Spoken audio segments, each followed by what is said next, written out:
بسم اللہ الرحمن الرحیم۔ اللہم الہمنی رشدی واعذنی من شر نفسی، آمین۔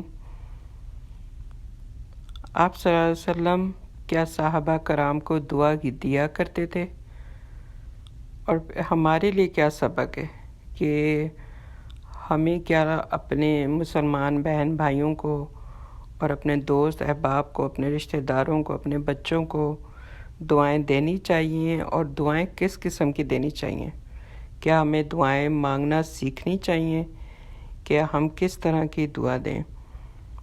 تو آج ہم انشاءاللہ آپ صلی اللہ علیہ وسلم کی سنت سے سیکھیں گے کہ کن الفاظ میں ہمیں دعائیں دینی چاہیے انشاءاللہ۔ جید بن عبد الرحمن نے کہا کہ میں نے صائب بن یزید رضی اللہ عنہ کو 94 سال کی عمر میں دیکھا کہ خاصے قوی و توانا تھے۔ انہوں نے کہا کہ مجھے یقین ہے کہ میرے کانوں اور آنکھوں سے جو کچھ میں نفع حاصل کر رہا ہوں وہ صرف رسول اللہ صلی اللہ علیہ وآلہ وسلم کی دعا کی برکت ہے۔ میری خالہ مجھے ایک مرتبہ آپ صلی اللہ علیہ وآلہ وسلم کی خدمت میں لے گئیں اور عرض کیا، یا رسول اللہ صلی اللہ علیہ وآلہ وسلم، یہ میرا بھانجا بیمار ہے، آپ صلی اللہ علیہ وآلہ وسلم اس کے لیے دعا فرما دیں۔ پھر آپ صلی اللہ علیہ وآلہ وسلم نے میرے لیے دعا فرمائی۔ تو جب دعا فرمائی تو آپ دیکھیں کہ اس دعا ان کے حق میں قبول بھی ہوئی، اور پھر اس دعا کے اثرات کیا ہوئے وہ آپ دیکھیے۔ صائب بن یزید رضی اللہ عنہ کو لمبی عمر کے ساتھ ہوش و حواس اور اچھی صحت اور طاقت کی جو نعمت ملی تھی وہ نبی صلی اللہ علیہ وآلہ وسلم کی دعا کی برکت سے ملی تھی۔ آپ صلی اللہ علیہ وسلم نے ان کے لیے دعا کی تھی جب وہ بیمار تھے اور بچے تھے۔ اسی طرح ابن عباس رضی اللہ عنہ کہتے ہیں کہ رسول اللہ صلی اللہ علیہ وآلہ وسلم نے ایک مرتبہ اپنا ہاتھ میرے کندھے پر رکھا اور فرمایا، اے اللہ، اسے دین کی سمجھ عطا کر اور اسے کتاب کی تاویل یعنی تفسیر کا علم عطا فرما۔ ابن عباس رضی اللہ عنہ سے آگے فن تفسیر میں کوئی نہیں نکل سکا۔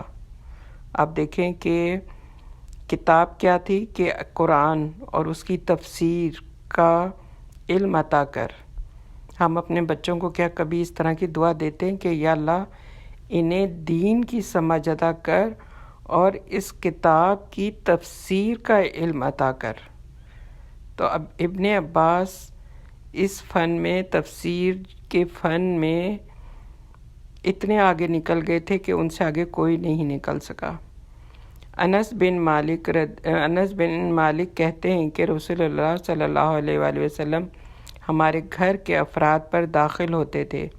ایک دفعہ آپ صلی اللہ علیہ وآلہ وسلم تشریف لائے تو آپ صلی اللہ علیہ وآلہ وسلم نے ہمارے لیے دعا کی، تو میری والدہ ام سلیم نے عرض کیا، آپ صلی اللہ علیہ وآلہ وسلم کا ادنا خادم انس، کیا آپ صلی اللہ علیہ وآلہ وسلم اس کو دعا نہ دیں گے؟ آپ صلی اللہ علیہ وآلہ وسلم نے فرمایا، اے اللہ، اس کی اولاد اور مال میں کثرت دے، اس کو لمبی زندگی عطا کر اور اس کی بخشش فرما۔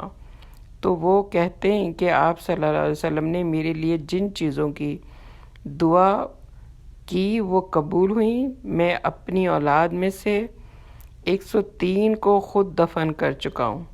میرے باغ کے پھل سال میں 2 بار آیا کرتے تھے، اور اتنے عرصے سے زندہ ہوں کہ اب میں لوگوں میں جاتے ہوئے شرمانے لگا ہوں۔ امید ہے کہ میری مغفرت بھی ہو جائے گی انشاءاللہ۔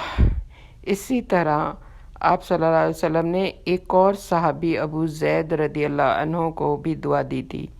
وہ کہتے ہیں نبی صلی اللہ علیہ وآلہ وسلم نے فرمایا، میرے قریب آؤ، اور پھر آپ نے میرے سر اور داڑھی پر اپنا ہاتھ پھیرا اور دعا کی، اے اللہ، اس کو خوبصورت بنا دے اور اس کی خوبصورتی ہمیشہ باقی رہے۔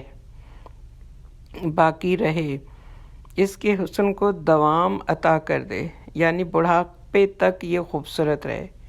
ابو زید کی عمر بھی 100 سال سے اوپر ہوئی، لیکن ان کے سر اور داڑھی کے صرف چند بال سفید ہوئے، اور آخر دم تک وہ ہمیشہ مسکراتے رہتے تھے، اور کبھی بھی ان کے چہرے پر شکنیں نہیں دیکھی گئیں، حتیٰ کہ وہ فوت ہو گئے۔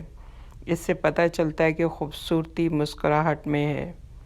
مسکرانے میں بخل نہیں کرنا چاہیے، مسکرانا سنت ہے اور صدقہ بھی ادا ہوتا رہتا ہے، اور انسان خوبصورت بھی لگتا ہے۔ تو کیا دعا دی تھی کہ اے اللہ اس کو خوبصورت بنا دے اور اس کی خوبصورتی ہمیشہ باقی رہے، یعنی بڑھاپے تک خوبصورت رہے۔ آپ سوچیں کہ وہ 100 سال تک وہ مسکراتے رہے اور سنت بھی ادا کرتے رہے، اس کا بھی ثواب ملتا رہا اور صدقے کا ثواب بھی ان کو ملتا رہا۔ پھر ہے جریر رضی اللہ عنہ کو بھی آپ صلی اللہ علیہ وسلم نے دعا دی تھی۔ نبی صلی اللہ علیہ وسلم نے فرمایا، کیا تم مجھے ذوالخلصہ سے نجات نہیں دیتے؟ ایک بت جس کو آپ صلی اللہ علیہ وسلم توڑنے کے لیے کہا تھا، تو میں نے کہا کیوں نہیں، میں ضرور آپ صلی اللہ علیہ وسلم کو اس سے نجات دیتا ہوں، آپ صلی اللہ علیہ وسلم کو راحت پہنچاتا ہوں۔ تو انہوں نے قبیلہ احمس کے 150 سواروں کو ساتھ لیا، اور وہ سب گھوڑوں پر سوار تھے، اور جریر رضی اللہ عنہ کہتے ہیں کہ میں گھوڑے پر سوار نہیں ہو سکتا تھا۔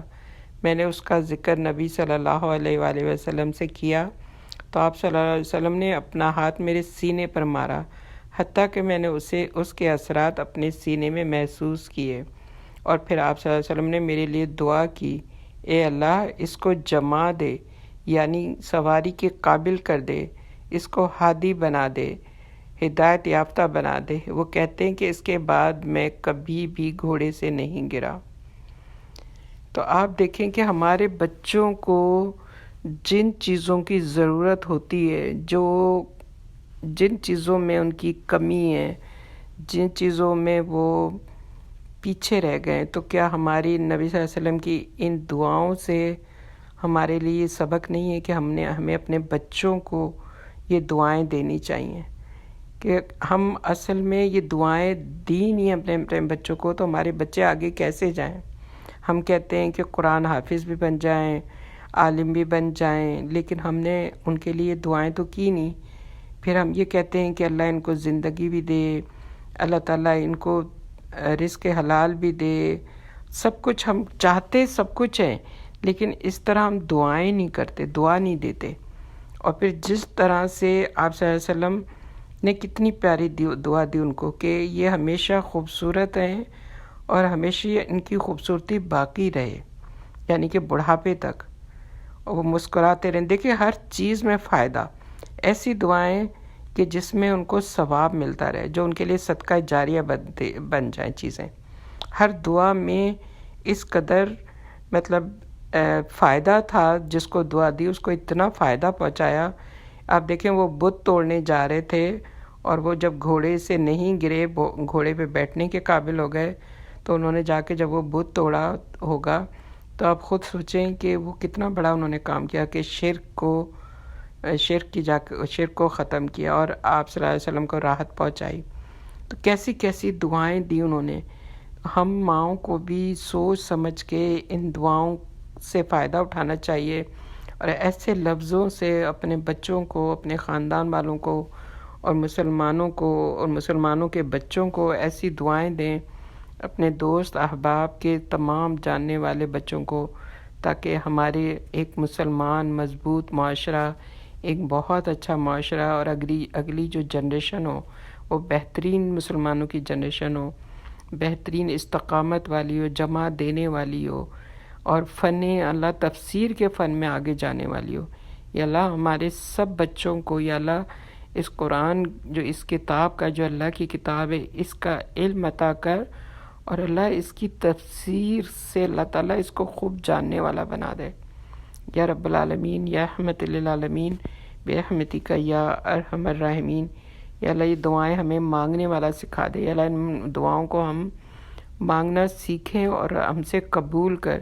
یا اللہ یہ ہنر ہم ماؤں کو بھی سکھا دے، دعائیں مانگنے کا ہنر ہم ماؤں کو بھی سکھا یا رب العالمین، ہمیں وہ الفاظ دے جو ہمارے پیارے نبی صلی اللہ علیہ وسلم جس طرح دعائیں مانگا کرتے تھے، یا اللہ وہ الفاظ ہمیں سکھا دے، اور اس طرح ہماری یہ دعائیں جو نبی صلی اللہ علیہ وسلم کی دعائیں تھیں صحابہ کرام کے لیے، اور جن لوگوں کو بھی آپ نے دعائیں دی اللہ وہ تمام کی تمام دعائیں یا اللہ ہمارے لیے، ہمارے بچوں کے لیے، ہمارے ماں باپ کے لیے، ہمارے خاندانوں کے لیے قبول ہوں یا رب العالمین، یا رحمت للعالمین برحمتک یا ارحم الراحمین، آمین اللہم آمین الہی آمین برحمتک یا ارحم الراحمین۔